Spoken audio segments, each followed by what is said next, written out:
All right, welcome back to From 8 Arbitration. And I'm trying some different things to help with the sound quality. I just don't like the sound quality with my last few episodes. I think it's off. And Cole's attempted to help me with it. And so I'm trying some different things. So hopefully the sound quality is a little bit better on this episode. Got a new grievance of the month, the very first one. We're going to do that. A lot of reading. It's going to be a lot of reading, but it'll be something some of you may not have heard about, some of you have, but it's going to be the grievance of the month and my very first one. So hope you like it. I'm going to touch on a few things before I start that. Um, Kind of a salted peanuts type thing, some things that I've heard about. Discord, let's get that out of the way so I don't forget. Discord, remember to go to from8arbitration.com. Go to from8arbitration.com and it'll have a prompt for you on that for Discord. And so get on Discord. I'm telling you, some great stuff going on Discord. Some really good stuff. Also, Reddit. Get on Reddit. Some great things going on Reddit. Both of those things are growing leaps and bounds. Okay, so get on there and Discord and Reddit. And I think you'll really enjoy that. Like I said, some great stuff going on both of those things. And I can't thank those people enough for that. From 8arbitration.com, obviously, every episode, Jeremy will put up, just like on this one, grievance starters, arbitration sites, the contract language. Uh, It'll be, if you go to from8arbitration.com, go to episodes, and everything I talk about, if it's a site, if it's contract language, that will be on that episode. He puts that on there, okay? So it's going to be a busy week. There's a lot of snow coming in, so y'all be careful across this country. It looks like we're fixing to get hammered with some snow. And so y'all just be safe getting to work if you're going to work Tuesday. Got the holiday tomorrow. Uh, when y'all think of, if somebody was to say the word, sorry, low down bastard, does somebody come to mind? I mean, if somebody was to just say that, say, man, you know, a sorry, low down bastard.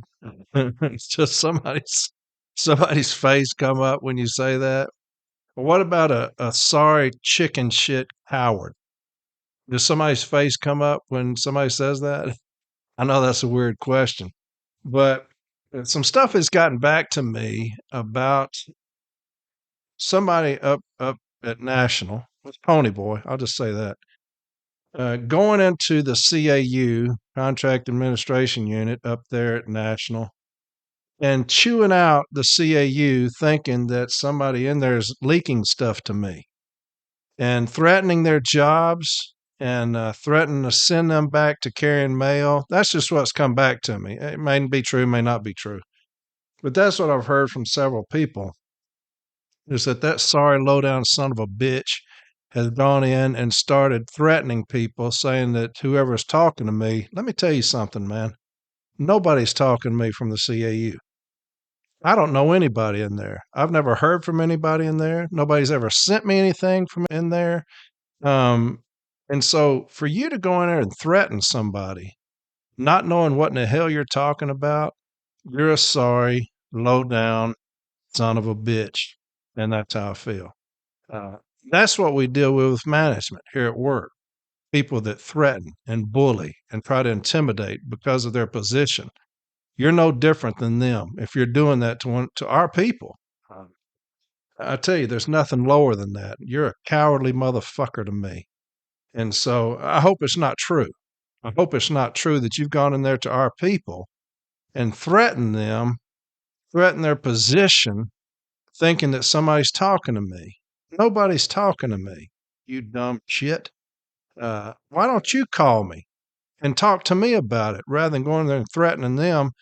Uh, I know why you won't call me, because I'll tell you to kiss the four corners of this ass if you ever called me, you sorry low down son of a bitch. But I cannot stand a bully. I cannot stand it. And my dad taught me years and years ago how to deal with bullies. And I've kept that with me. And I deal with bullies here at work, through the post office, with management. And that's the reason I said on day one, when I'm business agent, we're going to go after bullies. That's what you have to do. You got to go after them. So on day one, of me being business agent, I'm going after the bullies in this region. You're no different if that's what you've done. If that's true.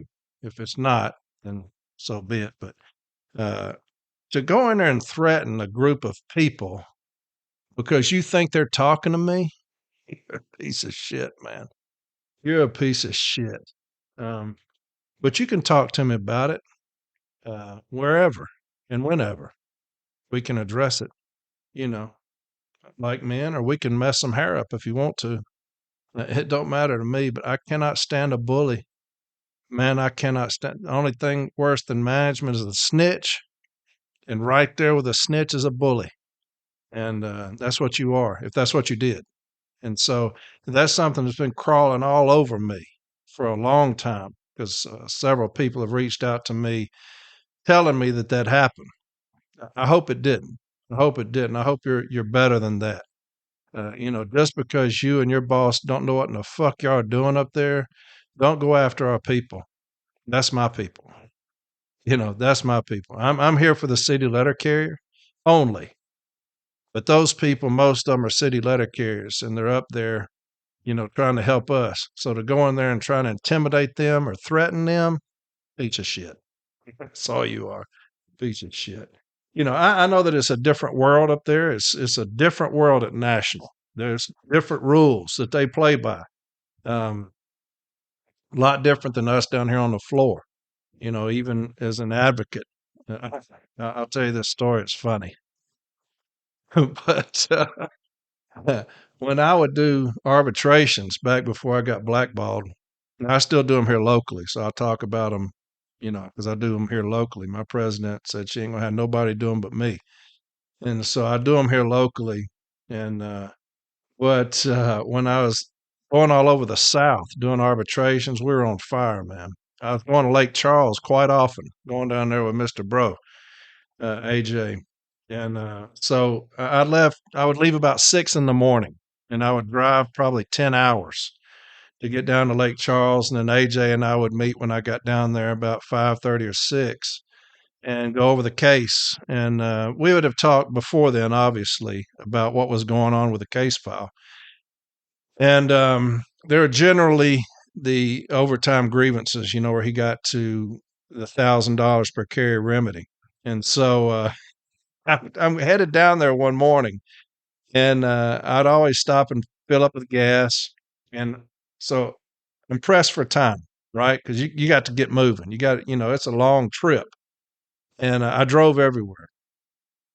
So on this one occasion, I'm driving and I stop at a Shell station. I don't have time to stop anywhere and get breakfast like a drive-through. I'm hustling. And so for breakfast, I get a pack of peanut butter crackers and a mellow yellow. That's what I got for breakfast. So when I put that on my expenses for breakfast, put down was like $2.70. Put the receipt on there for the pack of peanut butter crackers and a mellow yellow, and get my expenses back, and they refused to pay the $2.70, saying that they don't provide snacks. That's what those motherfuckers said. So we don't buy snacks. I was like, you sorry motherfuckers, you. That was my breakfast. It wasn't a fucking snack. And yeah, $2.70. They said we ain't gonna pay that back because we don't provide snacks. I was like, you son of a bitches. Another time, and this was really funny. I went to Memphis a lot to do arbitrations in Jackson, and so on the way back in Jackson, Tennessee, there's a buffet everybody goes to. It's called Casey Jones. Casey Jones buffet, fantastic buffet. So I stopped there and get kind of a lunch supperish. It's after arbitration, takes about an hour to get up there from Memphis. So I stop and go to this buffet and eat, and I put that on my expenses. They denied that. They said because you have to have an itemized receipt. I'm like, how in the fuck am I going to have an itemized receipt on a buffet? It's a fucking buffet. And so the next time, and if you ever see Manny Peralta, ask him if this is true. I'm coming back from Memphis. I stop at Casey Jones again because I love the buffet. It's one of the best ones around. It's a good Southern buffet. And so I get the receipt. I put it on a huge piece of paper. And on the piece of paper, I give them an itemized receipt. I write on there 1 helping of corn, 1 helping of green beans, 1 helping of mashed potatoes, 3 pieces of chicken, 2 glasses of sweet tea. I put down there the waitress's name, all the stuff. One helping of banana pudding. So all of this stuff I'm putting on this piece of paper, writing it down. I send it in. The next week, I get a phone call, says national, and I answer it. And the person on the phone says, I need to speak with the smart ass. And I said, you got him? He's like, boy, this is Manny Peralta. Now, if y'all know me, you know I love Manny Peralta. I love him like a brother. I do. Guy's been one of my biggest mentors. And I would do anything for him. I love that guy. So he's the one who taught me how to cuss. I never cussed before I met Manny Peralta. And after him, I cuss all the time. So I thank him for it. But anyway, he says, Corey, I have taken this piece of paper around to everybody up here and shown them this receipt. I said, you like that? He's like, we have laughed our asses off. I said, well, can I at least get fucking paid for it? They did pay me for that one. So it's just a different world. I saw some receipts the other day talking about that with the snacks and then this here, that the executive council went out to eat. And I've got these receipts. So, I mean, anybody can get them, right? And one meal for the executive council. Now, there's 26 members of the executive council, $7,400, I think it was. And the next one, $8,200. Okay.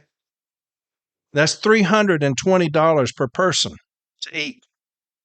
Now, the place that they ate is a steakhouse, and it's a la carte. So it's a steakhouse, and the steaks were $85 a piece, $78. High end steak. Now, hey, whatever's whatever.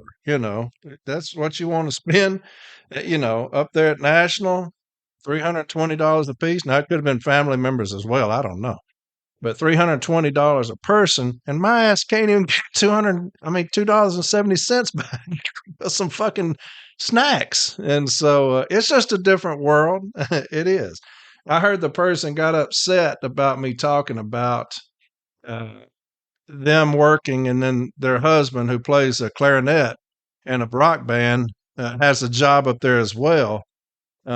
That is what it is. You talk about transparency. I'm going to be transparent. I think they drive a Lincoln Aviator on the postal dime. I think we bought that. I'm not sure, but it's a different world. And so, hey, Lincoln Aviators and $700,000 houses. Our husband, who played the piccolo in the local rock band, got a job up there. Has never delivered a piece of mail, and $100,000 salary. So it's a different world, like I said. And hey, it is what it is. But I thought that was funny that these motherfuckers denied me $2.70, and they're eating $320 meals a piece up there. So maybe I'm in the wrong gig. Maybe I do something else. But anyway, I thought those are some funny stories. But back to the first thing I was talking about. I hope that's not true, because I love those people up there. I don't know anybody in CAU. I don't know one person. I've never heard from any of them. Nobody's ever sent me anything from the CAU. And so to go in there and threaten them, saying that if anybody's sending me stuff, you're going to send them back to carrying mail, you're a true piece of shit. A true coward is what you are, pony boy. And you're a coward to the utmost percent. And that's how I feel about you.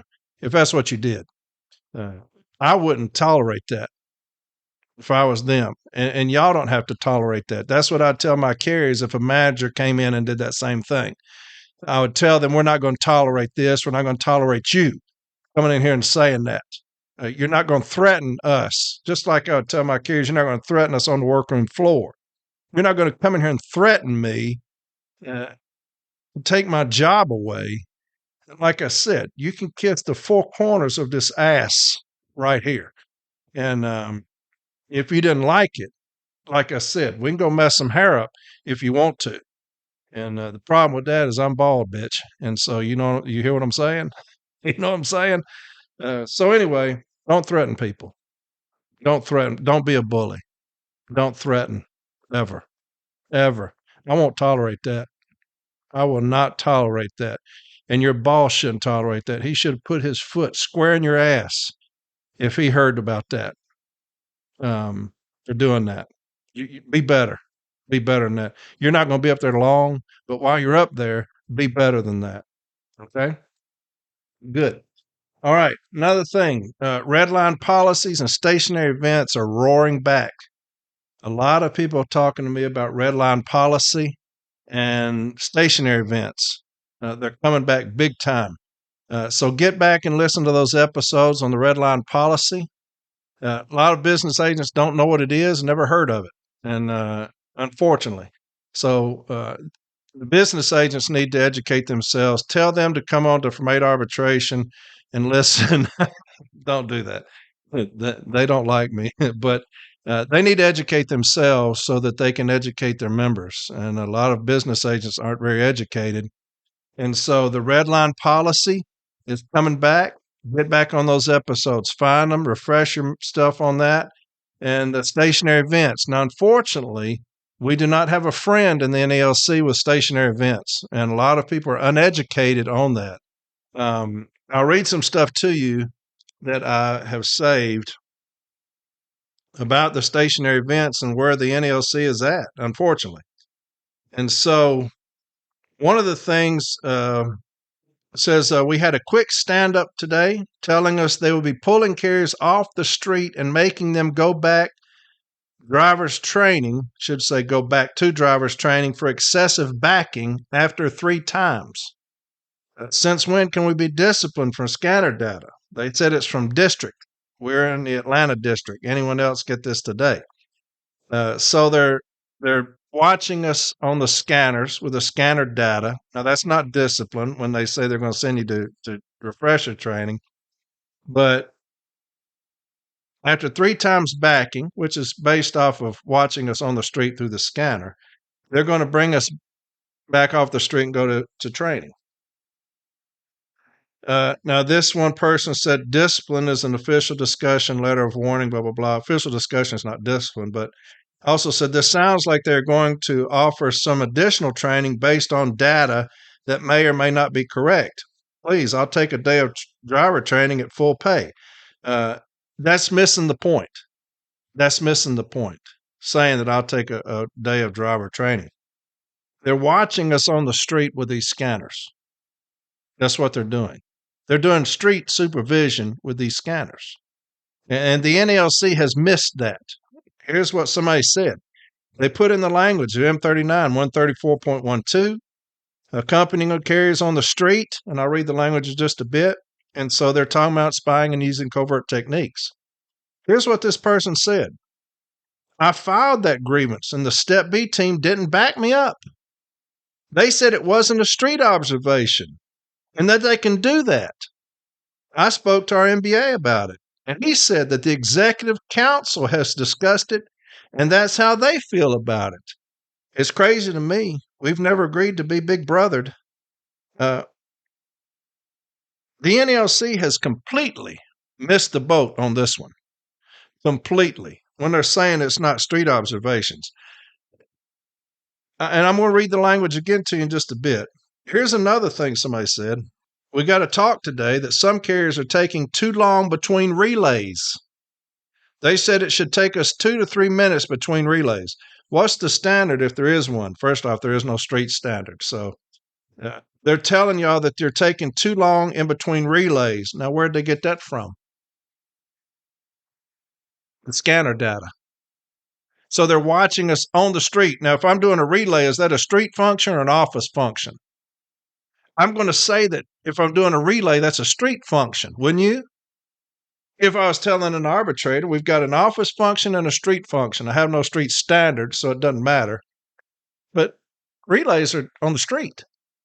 That's street supervision.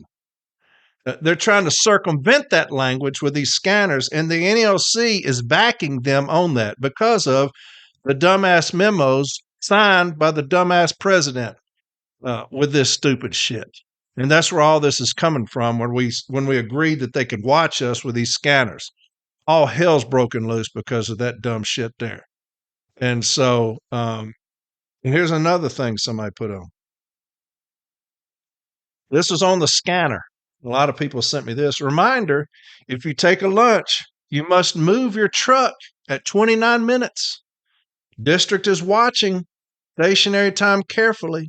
At 30 minutes, your scanner must move. Move your truck, then organize your mail. Thanks. Let me read that again. Reminder, if you take a lunch, you must move your truck at 29 minutes. District is watching stationary time carefully. At 30 minutes, your scanner must move. Move your truck. What do y'all think about that? And that's our fault. That's our fault. Because we have allowed, through these memos, us to be watched with these scanners, that regardless of what it says on there about discipline or Article 16. We have opened Pandora's box with these memos and the stationary times. And like I said, we've been abused more based off of these memos than anything I can ever remember. And I've been doing this 30 years. Anything I can ever remember, we've been abused based off of shit off these memos. The dumb fuck who signed that, man, I'm tired of saying you should know better because you shouldn't. You've not been a carrier for any period of time. You've not done a Formal A for any period of time. You've not been on the floor to understand and realize what management does to us. You can say you do, but obviously you do not. With signing that stupid shit and putting that in those memos. But you have allowed this to happen. And unfortunately, the executive council is behind it. Probably because the president said this is how we're going to do things. But I'm going to read the language to you again. This is probably the 50th time I've read this language on 134 of the M39 handbook. When you're talking about watching me on the street. Now, when am I at lunch? On the street. When am I doing relays? On the street, right? Stationary events on the street. So that is a street function, right? It's not office, street. Here's what it says, 134. Street management. Okay. I can stop right there. I can stop right there because what does street management mean? That means you're managing me on the street, right? Street management, that's how you're going to deal with things on the street. It doesn't say office management. It says street management. And for some reason, the NLC is too fucking stupid to understand that.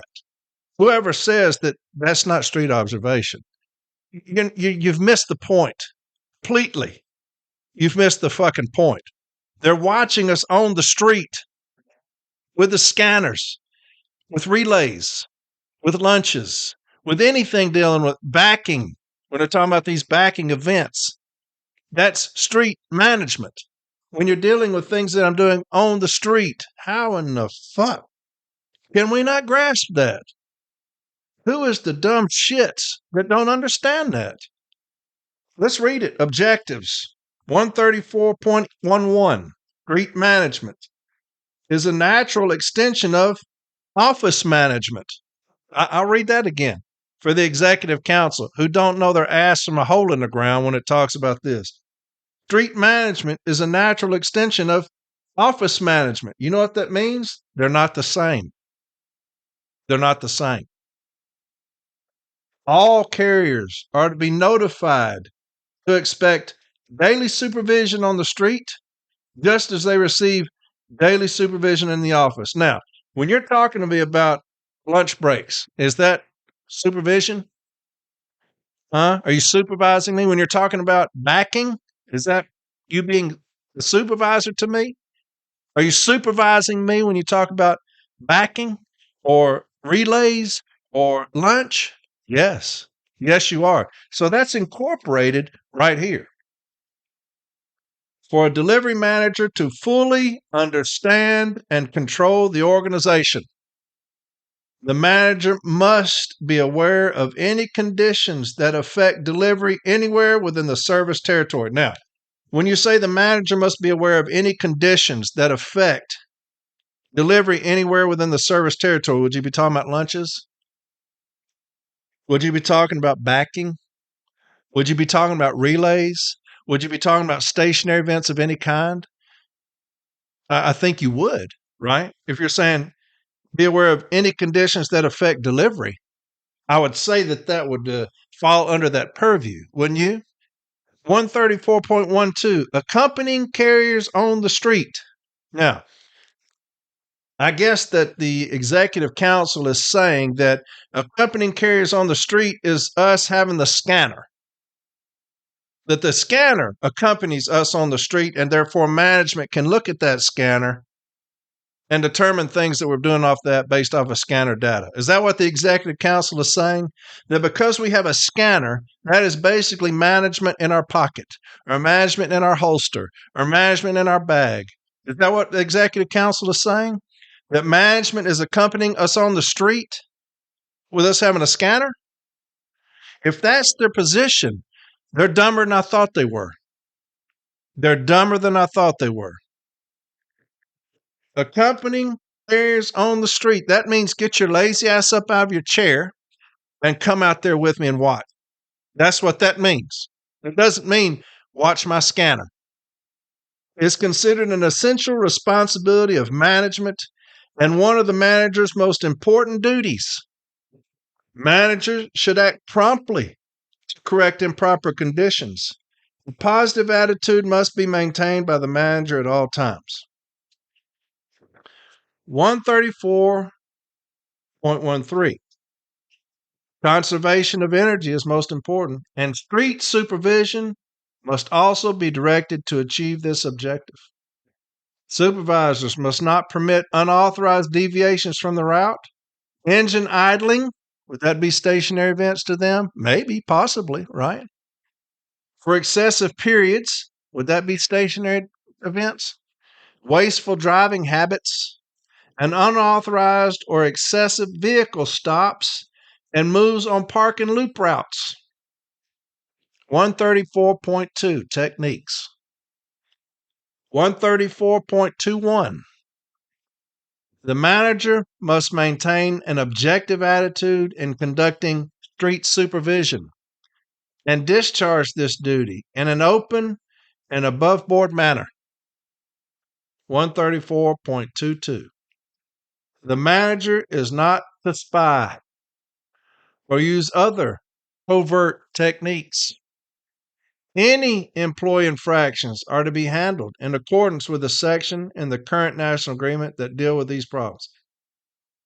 The manager is not to spy or use other covert techniques. Now, if a manager tells you that district is watching you on the street, would you say that management is spying on us and using covert techniques? Do you think that district is out there watching you? No, they're not. They're watching you on a screen overtly. That's spying. When you say you're backing, you had 3 backing instances, so you need to come in and do refresher training or driver training. Did they see you do the backing? No. They're basing that off of scanner data, right? That is spying. Using scanner data is a covert technique. That's how you said that or say that I was backing, is based off of a covert technique, is how you found that. If you say that my relays are taking too long and district is watching, how do you know that? How do you know that I'm taking too long on my relays? Were you out there watching me? Were you accompanying me on the street to determine that? Or were you spying on me and using covert techniques? How in the fuck the NELC doesn't grasp that is beyond me. I told you I got it shoved up in me by my business agent on a case we would have easily won. But uh, if it weren't for the person that told us to ditch it at National. Um, but we had that easily won, and because of these stupid ass scanners, they withdrew that case. We would have won that easily. Uh, but it's because of these memos. They're allowing this to happen. They can't have arbitrators saying that anything about the scanner because it would ruin this sorry ass son of a bitch who signed these memos legacy, I guess. But we're being ravaged right now because of it, because of stationary events, and we're not doing shit about it. Like this cat said, his MBA said the executive council said they can do it, and the B team agreed with them. There is no other language in the contract that says that you can do what you're doing. There is no other language in the contract that gives them the right to do that.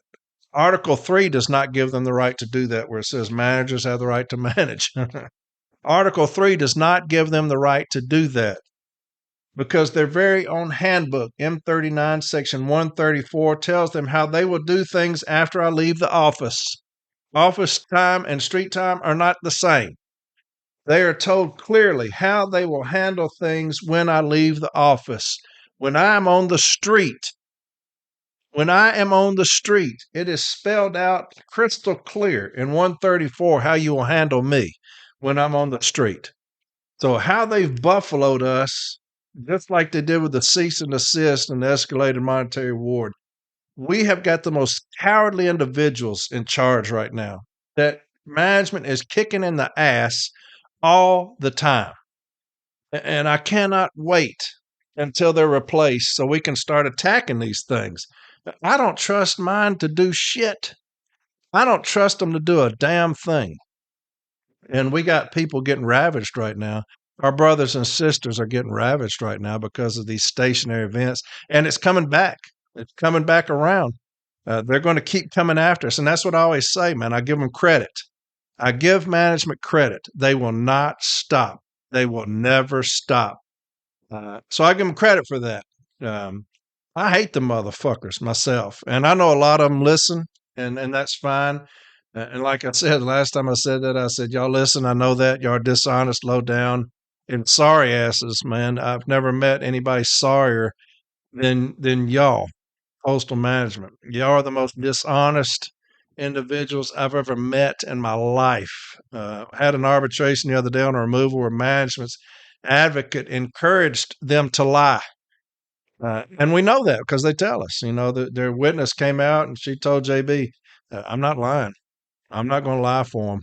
That's what she said. But the others just lied their ass off the whole way through it. And it's very difficult because you got to catch them. And fortunately we could, but they will encourage their people to lie. The first thing I tell my witnesses is tell the truth. Even if you think it's going to damn your case, tell the truth.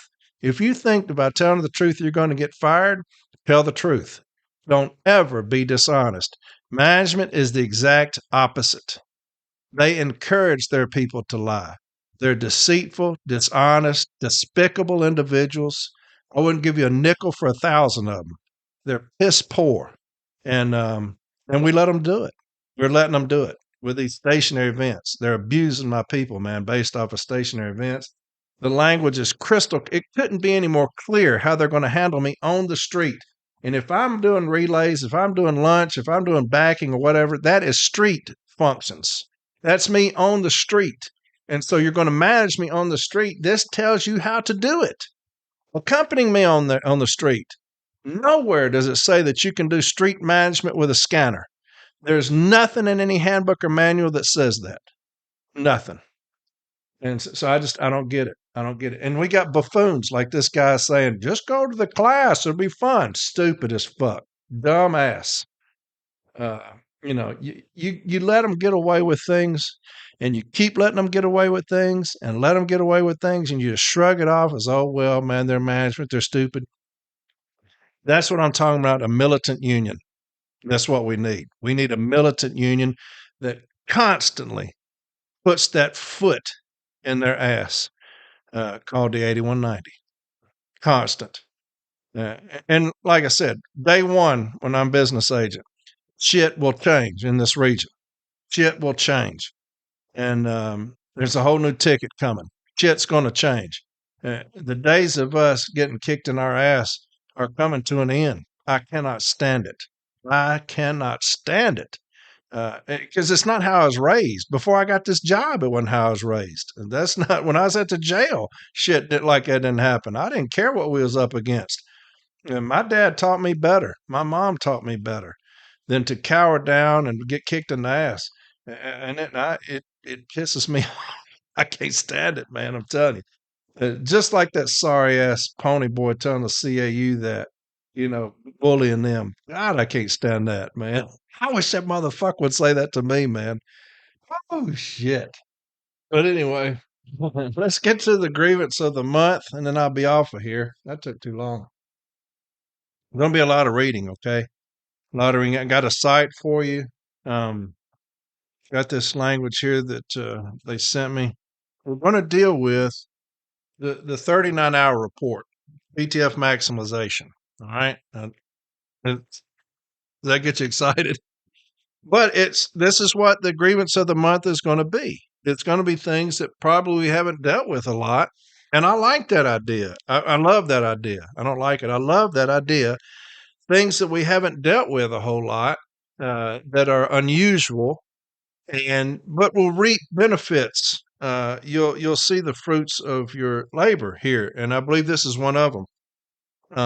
And so we're going to read a little bit, and I apologize. You know how I feel about that, but it's going to be a good little episode. I think the 29-hour report, PTF maximization, and I do believe that this is something that will reap benefits in some of these offices, getting some people converted.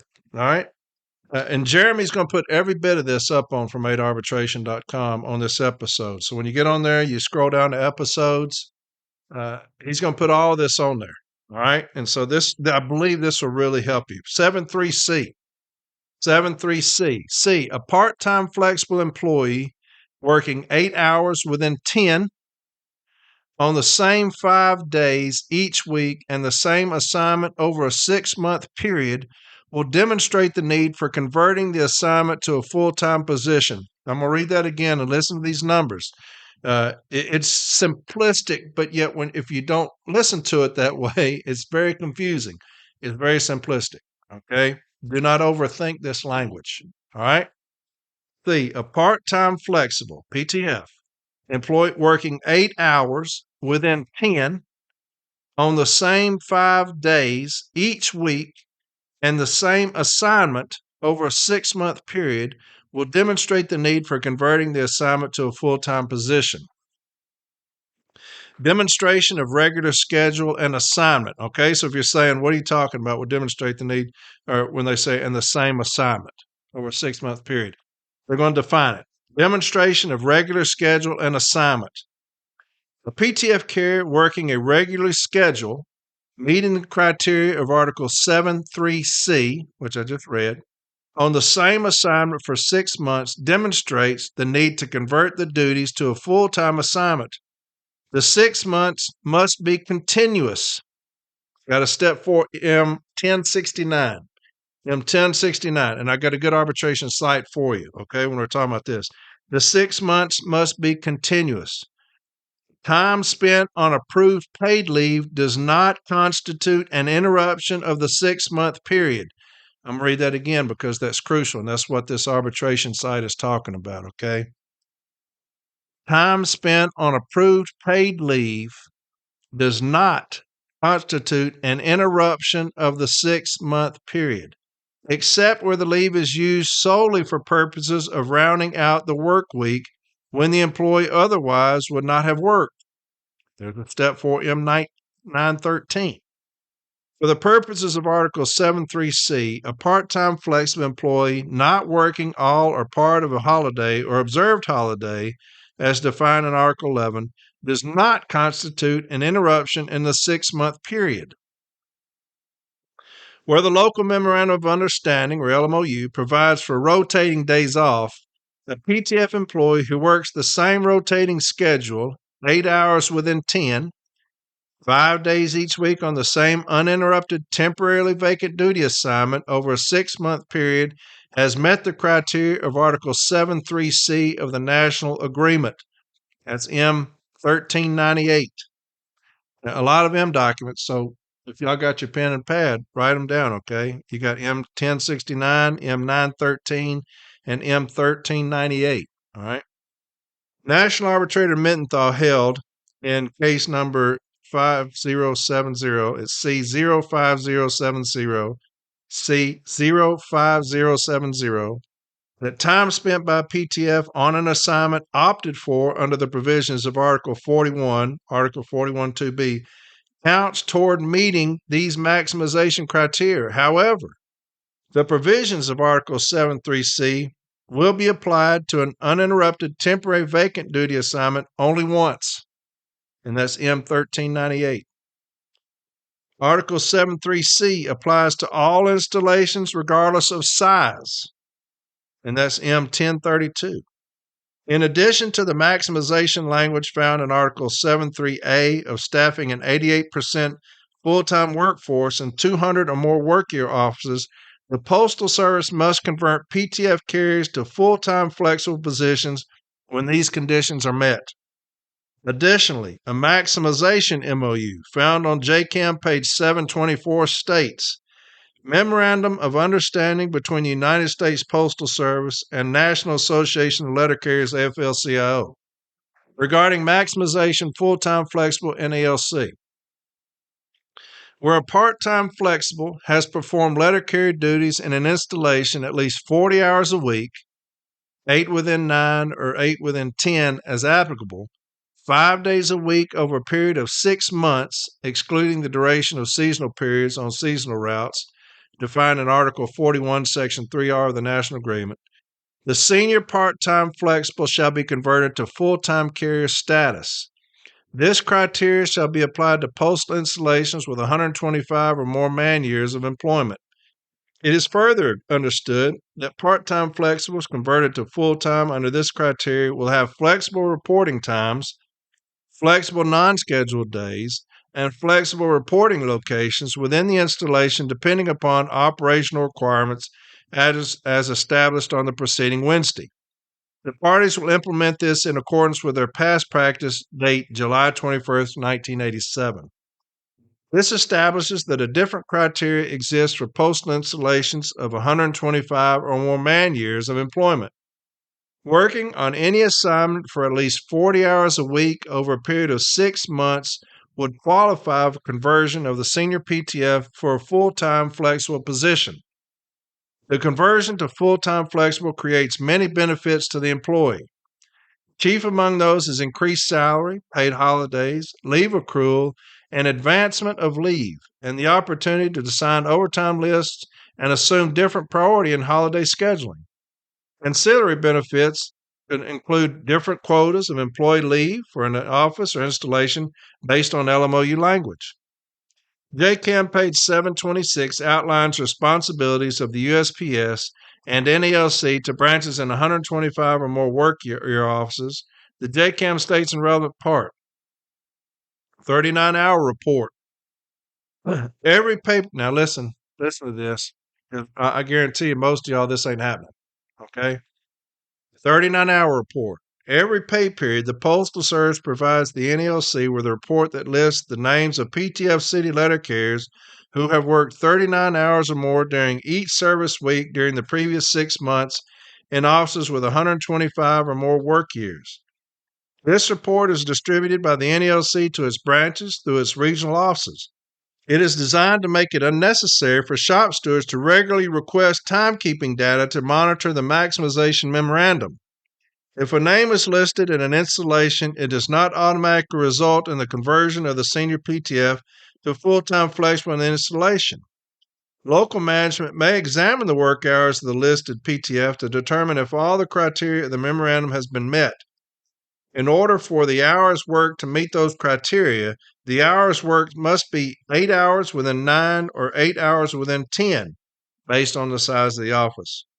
Worked over 5 days of the service week, not 6 or 7.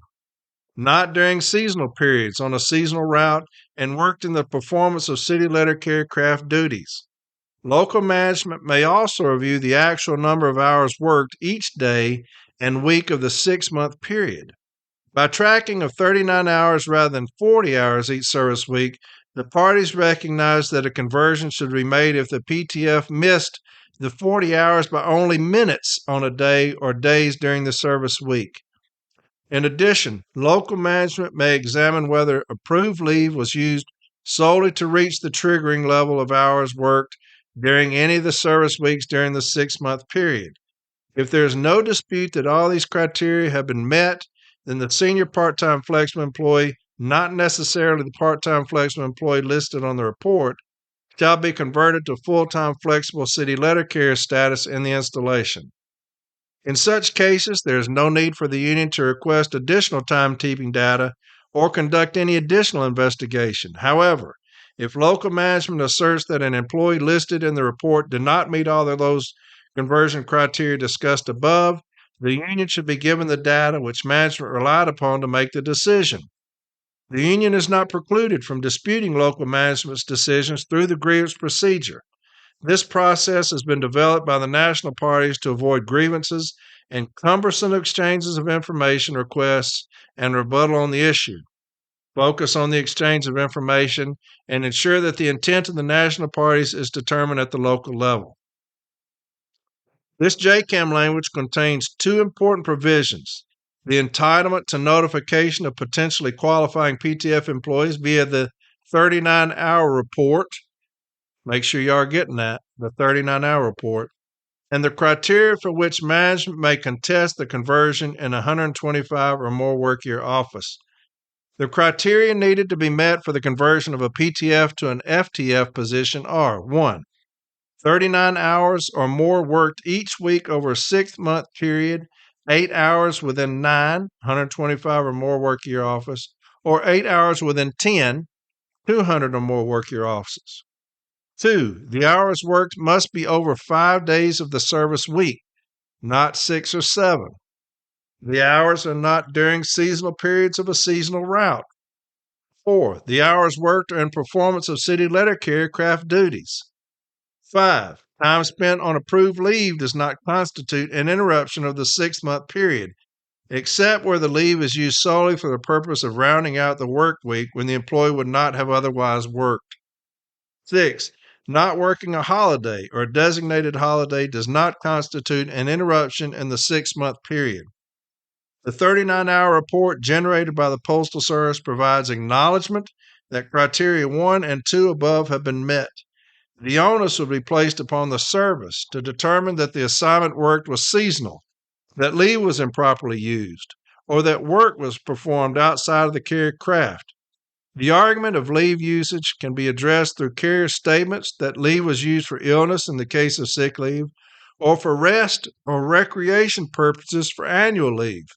Did y'all hear that? Or for rest or recreational purposes for annual leave. We don't have to send in all this stuff that we had to go on a cruise or everything like that. It says for rest or recreational purposes for annual leave. Additionally, blocks of time do not exactly reach the 39-hour requirement would be evidence that the intent in taking leave was not to solely reach this threshold. The situation anticipated is if a carrier works 6 hours in a service day, but would need the 7th hour to qualify for a 39-hour work week and has put in for 1 hour of leave to achieve that full work week. That would be considered an improper interruption of the 6-month period. A carrier putting in for a day of sick or annual leave, who otherwise was 4 out of the 5 necessary qualifying days of hours during the work week, would not constitute an interruption of the 6-month period. The steward in this case could make one of the two equally compelling arguments, either that the week should be counted as a qualifying week, even though the 39-hour threshold was not met, or that the week should be discounted from consideration but would not break the consecutive week count in the 6-month period. If the weekly hours worked is consistent and qualifying in the weeks after the calendar 6-month period, the latter argument would carry more weight. The JCAM specifically outlines the requirement for the Postal Service to provide branches for either regional offices with a 39-hour report listing qualifying PTF employees every pay period. JCAM goes on to state that this requirement has been developed by the national parties to avoid grievances and cumbersome exchange of information requests and rebuttal on the issue. The union provides a spreadsheet showing carrier XXX has reached the 39-hour threshold for a 6-month period. The union has not received a 39-hour report as required. The NELC local branch representative believes that the national parties have not recognized that pursuant to May 24th of 2022, MOU regarding direct to PTF hiring M19886 and subsequent additions to the original qualifying installations, the 39-hour report remains a contractual obligation. There are currently 380 delivery bid clusters that are 125 or more work year offices for the current contractual period. See the chart. Over 4,000 PTF positions have been created since May 24th of 2022. Memorandum was put into effect. Many of those PTFs have been working in the 380 qualifying bid cluster areas and have been employed as PTF employees in excess of 6 months. If there is a disconnect where the 39-hour reports are not being provided as required, many of these employees may very well qualify for full-time carrier status. And the person who sent me this said that when they got this report, numerous PTFs were converted because they had met that threshold. Additionally, even if 39-hour reports are being provided, it would be prudent for branches with potential conversion candidates to create a spreadsheet to tabulate hours worked and leave taken so as to be certain that the 6-month qualifying period is not improperly interrupted by leave usage or holidays. The Postal Service may discount weeks where leave usage or holidays took place and would thus fail to generate a 39-hour report as required. And I wouldn't put it past management to try to fuck us out of that either. Like where it says that the Postal Service may discount weeks where leave usage or holidays took place and would thus fail to generate a 39-hour report as required. Any grievance for this issue should cite a violation of Article 7 for the language found in the JCAM 39-hour report obligation, as well as Article 19 to include the pertinent MOUs discussed. Remedies should be for all lost wages and benefits to include lost overtime opportunities, lost holiday pay, and immediate conversion to full-time employee status. A separate grievance should be filed if PTF carriers are improperly used in other crafts to circumvent meeting the requirements under the provision, such as rural carriers. This is a dangerous and often overlooked harm when management assigns PTFs to rural delivery for extra hours or needs of the service. And that's what I just said. And so there's that. That will be up. Jeremy will put that up for you. Okay. I have this, pulled this off of Contract Talk, April 2022, PTF maximization.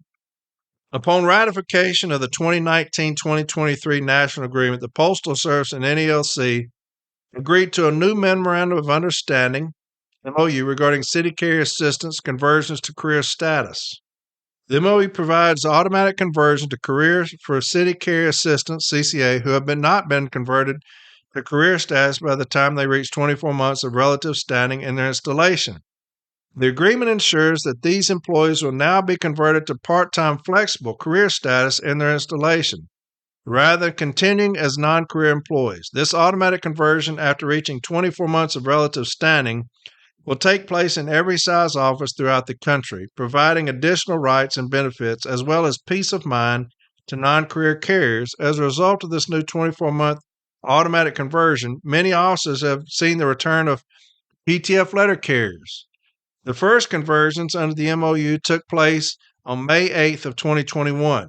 So this is a good time to check whether PTFs have met two separate maximization provisions that apply to the size of office where these PTFs work.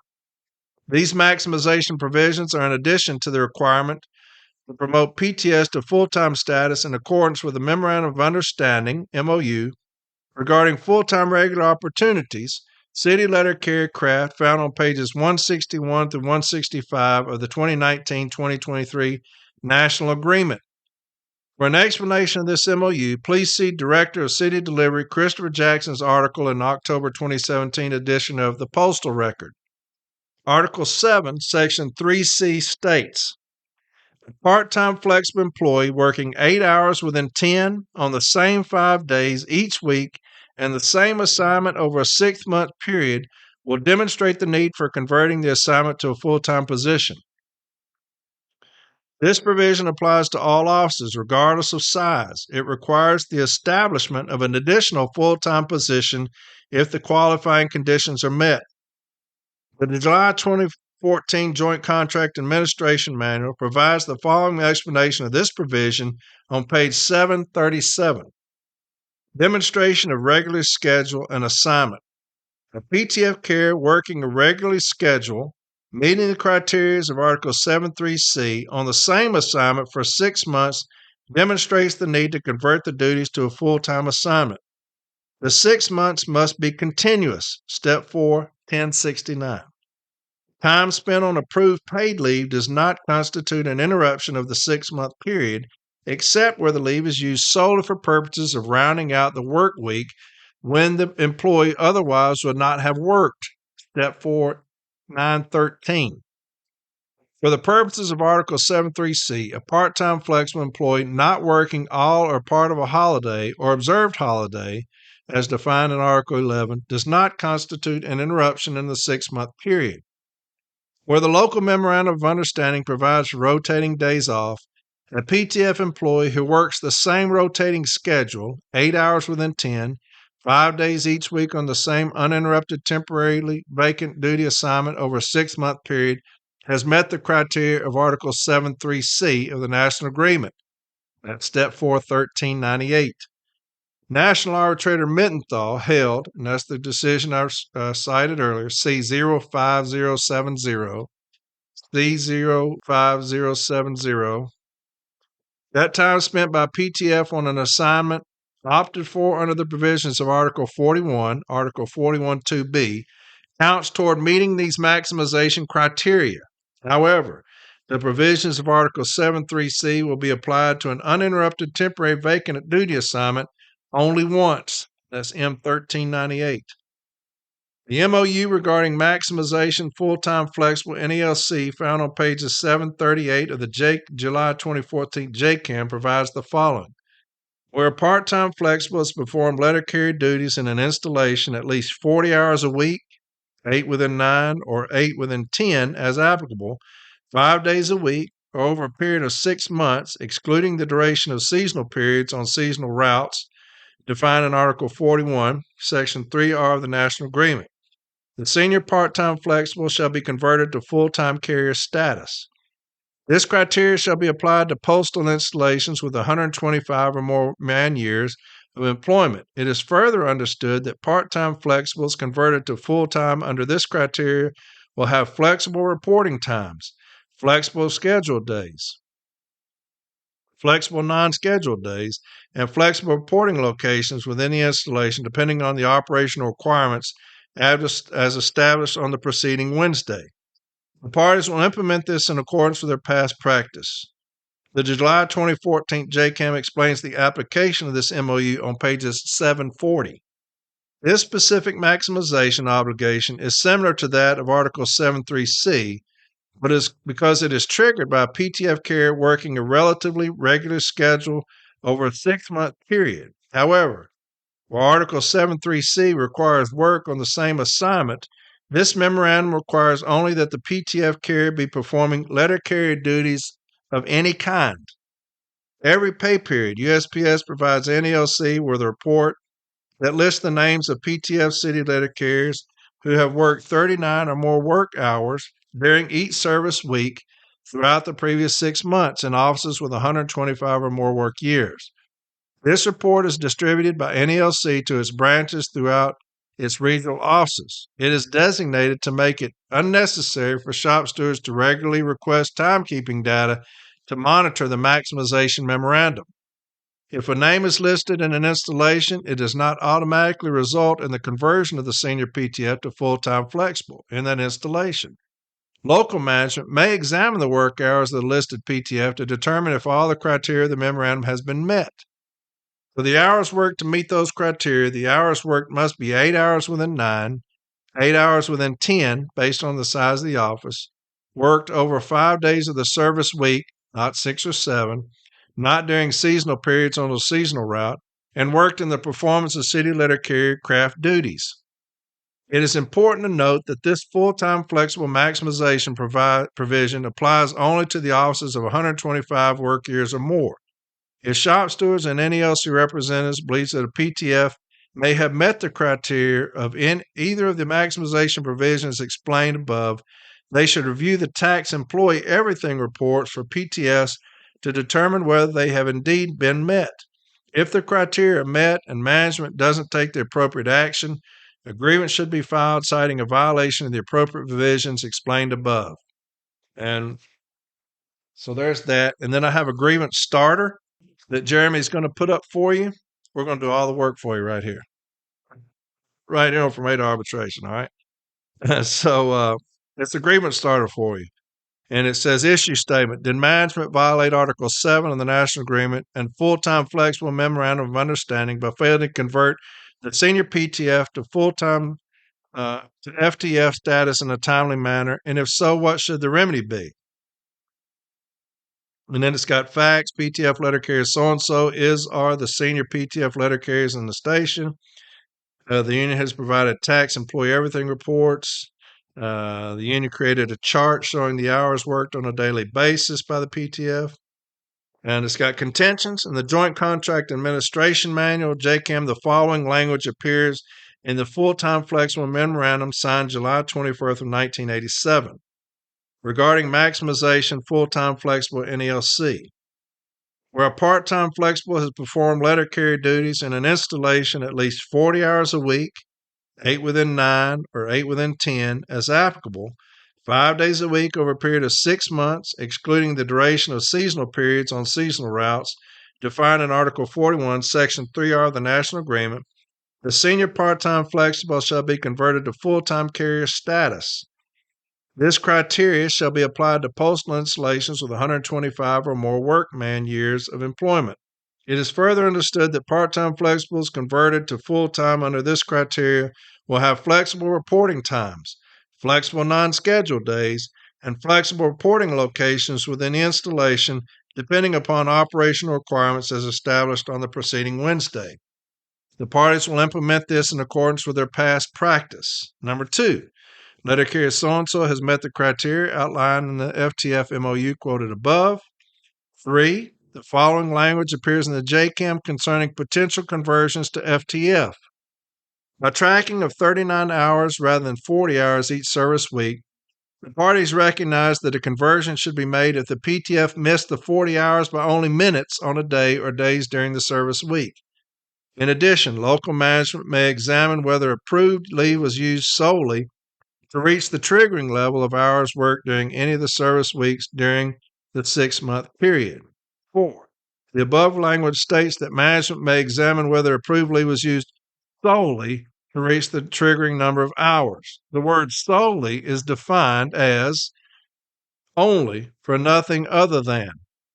This means that the leave would have had to have been used for nothing other than to trigger the number of hours needed to meet the criteria in the FTF MOU. And that's a great contention right there.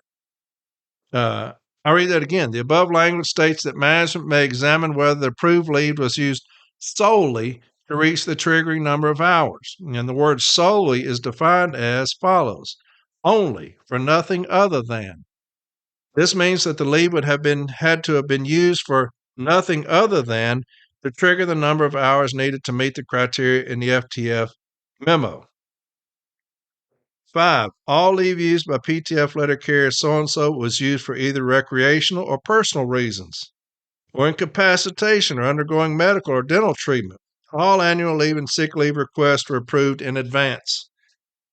6, the union has provided copies of the PS Forms 3971 used by letter carrier so-and-so to request annual leave and sick leave.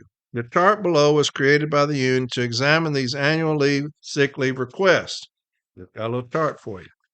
7, there was no leave taken during the 6-month period covered by this grievance that would cause an interruption of the 6-month qualifying period under the maximization full-time flexible NELC MOU.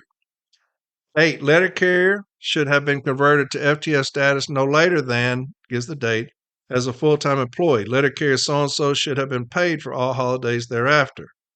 It has the remedy. 1, the senior PTF letter carrier in this installation be immediately converted to full-time flexible. 2, letter carrier so-and-so be given the opportunity to sign or decline to sign the overtime desire list of the current quarter upon conversion. 3, letter carrier so-and-so be paid a lump sum of 8 hours holiday pay for each holiday that occurred between the date the conversion to FTF should have been made and the date of actual conversion period is resolved, and any other remedy the step bureau arbitrator deems appropriate. It's got a request for information in here as well. Copies of tax employee everything reports for PTF letter carrier so-and-so for this date and period.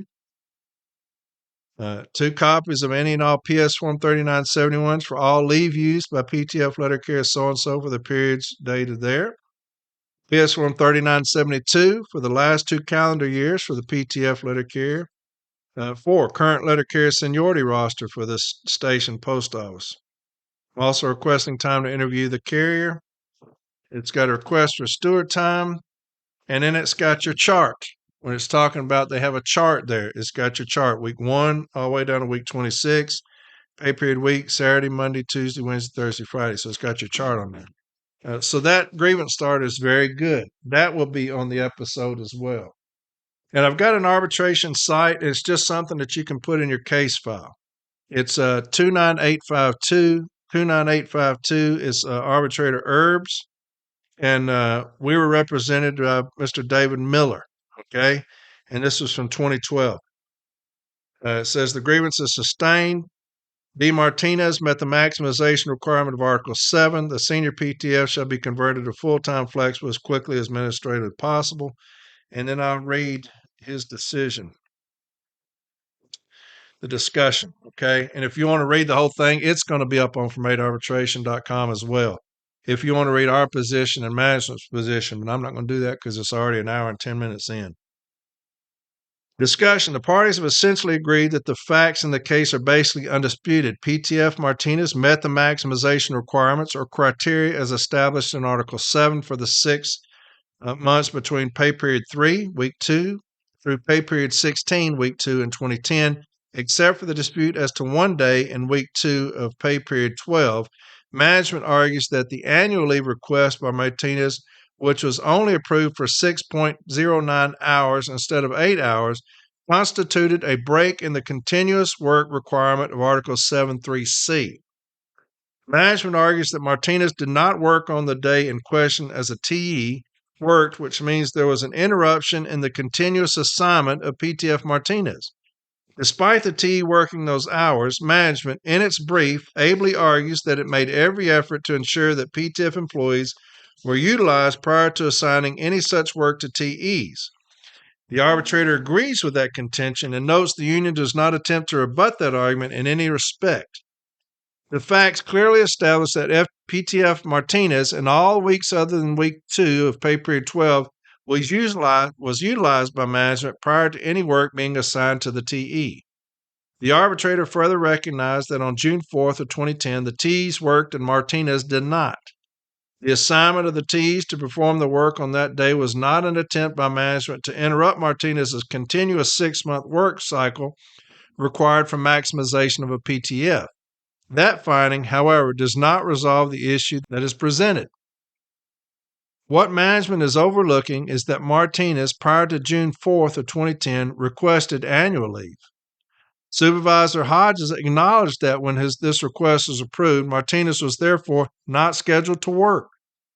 The failure to schedule her was not because there was not work to be performed, but was solely because the leave request by Martinez had previously been approved. Admittedly, the 204B only entered 6.09 hours as approved leave because there is no record, however, as to whether Martinez was ever advised of that decision. More importantly, the parties have entered into the record settlements M1047 and M913.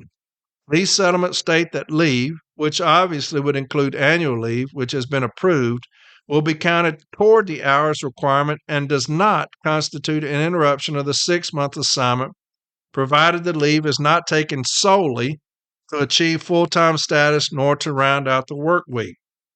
Here there is no contention from management the annual leave was taken solely to achieve full-time status nor to round out the work week, nor would the facts support such a contention even if it had been made.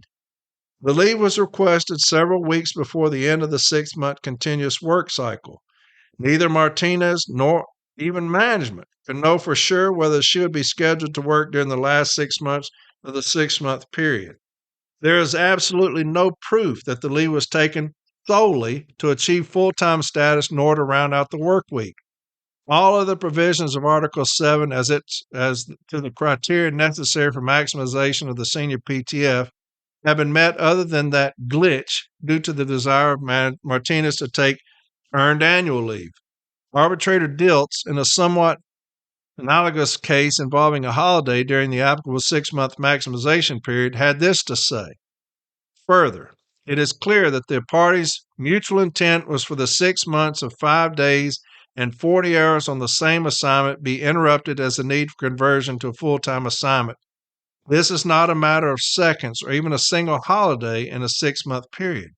The quantum of work for conversion is what the parties contemplated, not technical timekeeping differences which do not substantively belie the underlying need for conversion. If the assignment is consistent, is delineated by the parties' agreement to memorialize by the words of Article 7.3c, then this arbitrator has no authority to set aside their agreement on a mere unanticipated technicality. There is no doubt that in retrospect, PTF Martinez would have worked the assignment over a 6-month period except for her request for annual leave. Management, in the absence of Martinez, worked the TEs. The work of the assignment was there to be performed. The annual leave was requested was 8 hours. The annual leave that was authorized was 6.09 hours. The only reason only 6.9 hours was authorized rather than 8 as requested was because Martinez had worked overtime. Martinez worked overtime to accommodate the Postal Service workload. If she had not worked the overtime, the Postal Service essentially has conceded she would have met the maximization criteria.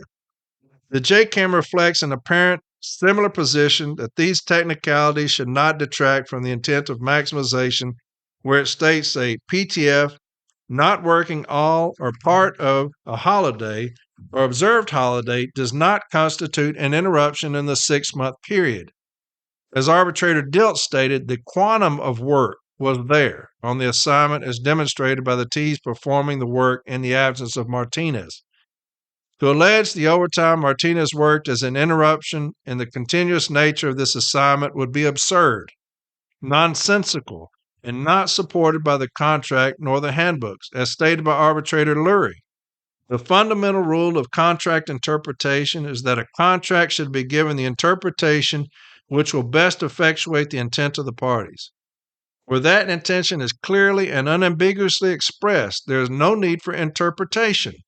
But where the literal application of the terms of the agreement will yield an arbitrary result unrelated to the manifest purpose of the entirety of the provision, then the silence of the agreement on the subject matter producing that arbitrary result is the proper subject of interpretation. The quotation above was in a case which also involved a holiday, but can similarly apply to the approved annual leave request here, specifically M1047 and M913 specifically state that leave will be counted towards the requirement for maximization.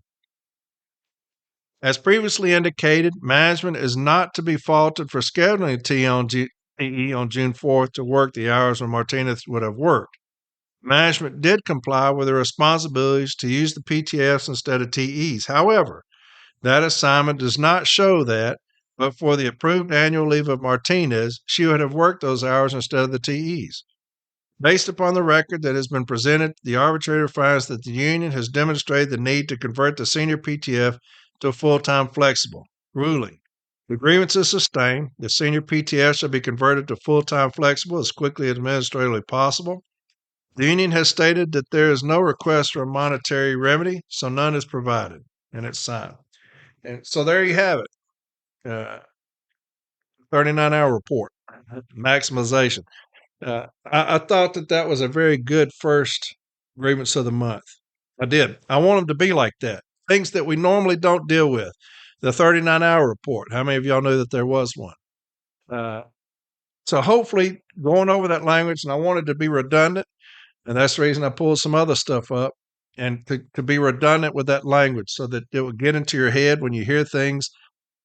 When you go over things over and over again, a lot of times in arbitration, you'll hear me go over the things over and over again, the same points to the arbitrator. I'll hit it several times. I want the arbitrator to hear that over and over again.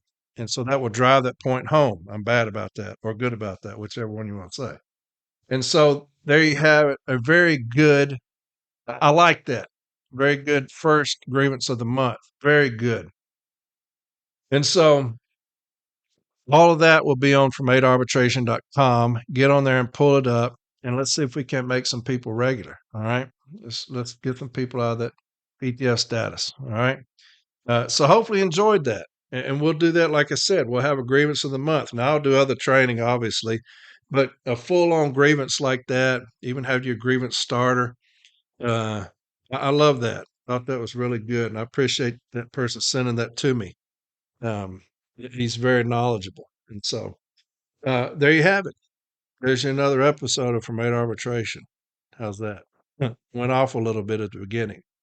And I don't apologize for that. Y'all know me by now. I don't apologize for anything that I say, especially to a bully, especially to a bully. Can't stand it. I really can't. I can't stand it. But man, y'all be safe out there. It's snowing as I speak. I can see it out the window. It's snowing. It's going to be a rough week for us, and y'all be safe out there, please. Please be safe.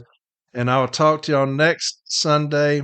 I'm hoping to have a special guest next Sunday. I'm hoping to have a special guest. See if I can get that worked out. I have to get back with Cole.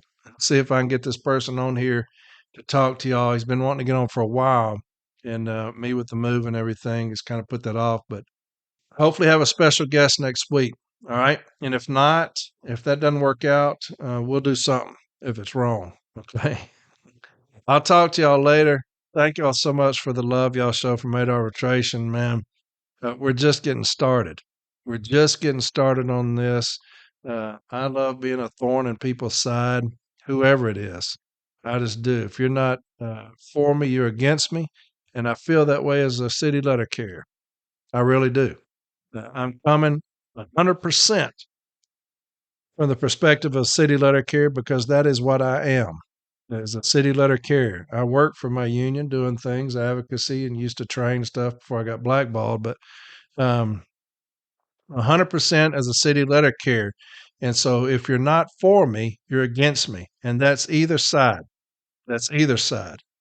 Right. And so, like I always say, I got this same foot for either one of them, whoever wants it. And we'll give it to them freely and with abundance. All right. So y'all have a fantastic week. Please be safe. Please be safe. I love each and every one of you dearly. I do. I love you. And I'll talk to y'all next Sunday. All right.